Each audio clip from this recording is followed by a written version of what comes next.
আমরা অন্যের রাইটস অধিকার যেন নষ্ট না করি, কারো উপর যেন জুলুম না করি, কোনোভাবেই না। আমরা নানাভাবে এই জুলুমটা করি।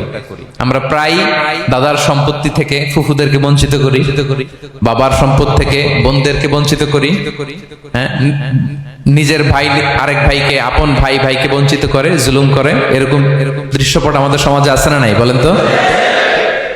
কিয়ামতের দিন আল্লাহর সুপ্রিম কোর্টের কাঠগড়ায় হিসেব দিতে হবে। আর এই জালিমদেরকে আল্লাহ তাআলা পছন্দ করেন না।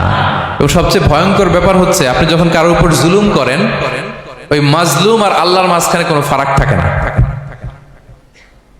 আল্লাহ ওই ফারাকের পর্দা উঠায় না।